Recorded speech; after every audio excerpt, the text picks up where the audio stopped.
Selamat pagi, siang, sore, ataupun malam. Perkenalkan, nama saya Kasinomi Manuhutu dengan NPM 21067288856. Pada kesempatan kali ini, saya akan melakukan presentasi mengenai jawaban pertanyaan pemicu pada pekan ke-9. Untuk pertanyaan yang pertama, yaitu jelaskan klasifikasi dari material polimer. Jadi, material polimer diklasifikasikan menjadi 7. Yang pertama adalah berdasarkan komponennya. Itu dibagi menjadi organik dan inorganik. Organik itu adalah polimer yang tersusun dari senyawa-senyawa organik seperti karbon, nitrogen, dan oksigen. Contohnya itu adalah monomer etilen yang kalau dipolimerisasi akan membentuk polimer bernama polyethylene yang biasa digunakan untuk kontainer produk makanan, dapur, dan lain sebagainya. Kemudian untuk yang inorganik adalah polimer yang tersusun dari material inorganik selain karbon, nitrogen, dan oksigen. Contohnya itu adalah silikon yang bersifat tahan panas. Kemudian yang kedua, berdasarkan sumber materialnya, polimer dibagi menjadi polimer natural dan sintetik. Natural itu adalah polimer yang sudah terbentuk dari alam. Contohnya itu adalah protein, DNA, dan lain sebagainya. Sintetik itu artinya polimer itu belum terbentuk secara alami, tapi masih dalam bentuk monomer. Kemudian disintesis agar membentuk polimer. Polimer sintetik kembali dibagi menjadi dua, yaitu ada petropolimer yang berbasis petro atau minyak bumi. Kemudian ada biopolimer, misalnya dari hewan, tumbuhan, dan lain sebagainya. Dan contoh-contoh dari natural and synthetic polymers dapat dilihat pada gambar di pojok kiri bawah. Kemudian untuk berdasarkan strukturnya, polimer dibagi menjadi polimer yang rantainya linear, yang berbentuk lurus, branch, yang memiliki cabang yang cukup panjang seperti ini, cross-link, seperti yang gambar ketiga itu hubungan antara rantai molekul panjang yang satu dengan yang lainnya melalui titik-titik yang menghubungkannya seperti ini. Kemudian adalah network, yaitu hubungan antara cross-link yang banyak itu akan membentuk struktur network atau jaringan. Kemudian berdasarkan kemampuannya untuk terdegradasi, berikut ini ada gambar yang menunjukkan bahwa di sumbu ini ada renewable feedstock, yaitu yang dapat diperbarui, petrochemical feedstock tidak dapat diperbarui, biodegradable dapat terdegradasi, dan non-biodegradable tidak dapat terdegradasi. Untuk yang pertama, dia berasal dari petrochemical dan dia tidak dapat terdegradasi. Contohnya ada PE, PP, PS, PET, kemudian PVC, PMMA, dan lain sebagainya. Yang kedua ada dia itu dapat diperbarui, renewable, kemudian tapi dia non biodegradable. Contohnya ada selulosa, natural latex, bio PET, bio PE, dan lain sebagainya. Yang ketiga adalah dia biodegradable dan berasal dari petrochemical. Itu contohnya PCl, PBAT, PEG, polyester, dan lain sebagainya. Yang terakhir ada dia itu renewable dan dia biodegradable. Contohnya ada PLA, starch, PHA, dan lain sebagainya.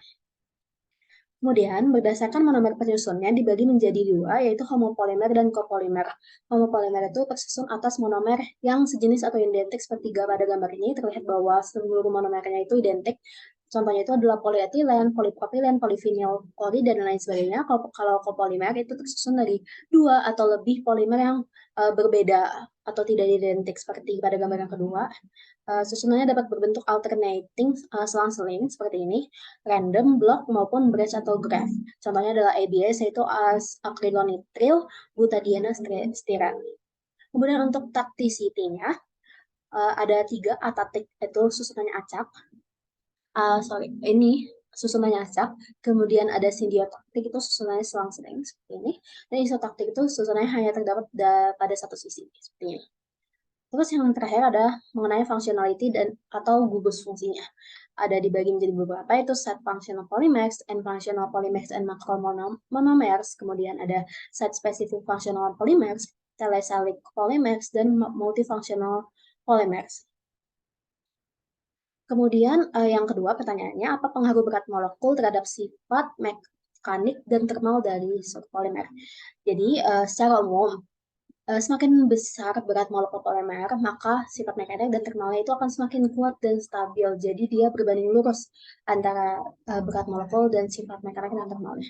Berikut adalah penjelasannya. Jadi semakin besar berat molekul polimer, itu akan semakin banyak ikatan antar polimer, rantai polimernya. Maka kekuatan tarik dan keulatannya itu akan semakin besar.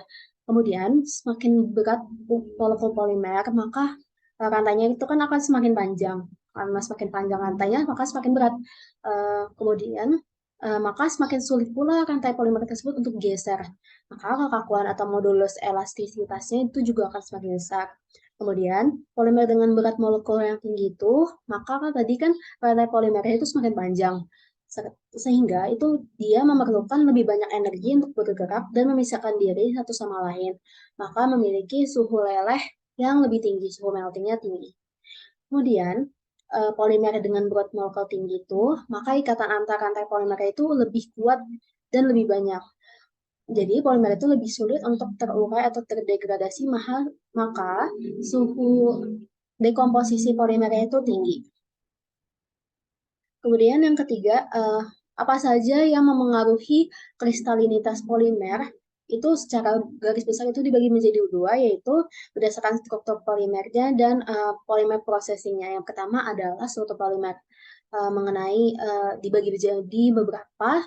Yang pertama adalah panjang rantai. Jadi semakin panjang rantai polimer, maka akan semakin banyak terbentuk entanglement, maka akan cenderung lebih amorfous. Kalau cabang, semakin banyak cabangnya, maka cabang-cabang itu akan mengurangi regularitas dari strukturnya. Jadi struktur kristalinnya itu akan semakin sulit terbentuk, jadi dia cenderung amorfous. Kemudian yang cross-linking, semakin banyak cross-linkingnya itu seperti bercabang ya, akan mengurangi regularitas dari struktur tersebut, maka kristalinitasnya menurun. Lalu fleksibilitas, semakin fleksibel suatu rantai polimer, maka semakin mudah untuk terbentuk entanglement. Jadi cenderung amorfous dan derajat kristalinitasnya menurun. Kemudian toxicity, ada ataktik, itu sulit membentuk kristalin. Kemudian ada isotaktik, mudah membentuk kristalin. Simbiotaktik itu umumnya memiliki derajat kristalinitas yang lebih rendah dibandingkan isotaktik. Kemudian ada intermolecular interaction.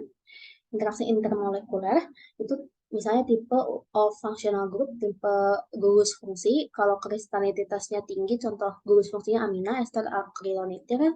Sedangkan kalau kristalinitasnya rendah itu contoh fungsi fungsional grupnya itu etilena dan vinyl. Lalu ada polaritas, kalau polar itu kristalinitas tinggi dan non-polar kristalinitasnya rendah. Kemudian ada polymer processing. Ini ada cooling rate from the melt temperature. Jadi saya akan jelaskan secara lebih singkat. Polimer dalam kondisi melt yang diberlakukan slow cooling, maka derajat kristalinitasnya tinggi. Lalu polimer dalam kondisi melt diberlakukan fast cooling, maka derajat kristalinitasnya rendah. Kemudian untuk barrel temperatur atau suhu manufaktur, semakin tinggi suhunya, dia semakin amorphous, sedangkan semakin rendah suhunya, dia semakin kristalin. Kemudian ada injection pressure, tekanan injeksi yang tinggi akan meningkatkan kristalinitas polimer. Kemudian ada nucleating agents seperti penambahan aditif atau fillers, itu akan meningkatkan derajat kristalinitas. Kemudian dengan memberikan stress atau stretch direction, maka derajat kristalinitas meninggi. Terus interaction with solvent, jadi ada solvent yang bisa membantu agar bagian-bagian kristalin itu berkumpul sehingga meningkatkan derajat kristalinitas. Untuk pertanyaan terakhir, bandingkan nilai transisi gelas dan titik leleh dari polimer berikut PI, PP, PET, PVC, dan PIAS.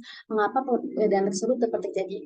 Nah, di berikut ini sudah ada jenis polimernya, glass transition temperature, dan melting temperaturnya.